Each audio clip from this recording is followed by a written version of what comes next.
رزق کی تنگی میں خاص طور پر استغفار بہت فائدہ دیتی ہے، یعنی انسان کے گناہ انسان کے رزق کے راستے میں رکاوٹ بن جاتے ہیں.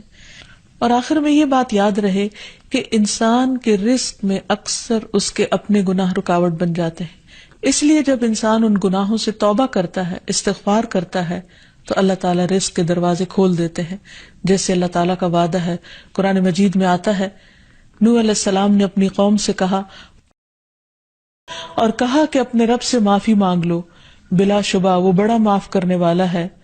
وہ تم پر آسمان سے خوب بارشیں برسائے گا اور تمہاری مال اور اولاد سے مدد کرے گا، تمہارے لیے باغ پیدا کرے گا اور نہریں جاری کرے گا.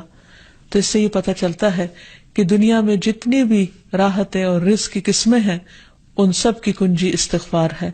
تو اس لیے انسان کثرت سے اپنے گناہوں پر توبہ کرتا رہے. حضرت حسن بصری کی مجلس میں ایک شخص آیا اور کہنے لگا کہ اس کے ہاں اولاد نہیں، تو انہوں نے اس کو استغفار کا حکم دیا. دوسرے شخص نے کہا کہ ان کے ہاں قحط سالی ہے، بارشیں نہیں ہو رہی، تو انہوں نے ان کو استغفار پڑھنے کے لیے کہا.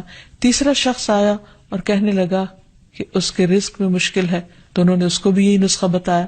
تو ان کی مجلس میں سے ایک شخص نے کہا کہ آپ نے ہر مشکل میں مبتلا شخص کو ایک ہی بات بتائی، ایک ہی وظیفہ بتایا، اور وہ بخشش کی دعائیں کرنے کا. تو کہا کہ کیا تم نے سورۃ نوح کی آیت نہیں پڑھی؟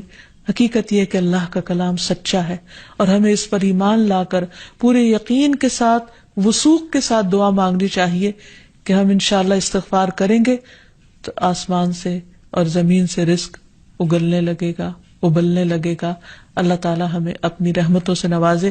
اور استغفار کے لیے سمپل، اے اللہ مجھے بخش دے، اے اللہ مجھے معاف کر دے، اے اللہ میرے اگلے پچھلے سارے گناہوں کو معاف کر دے.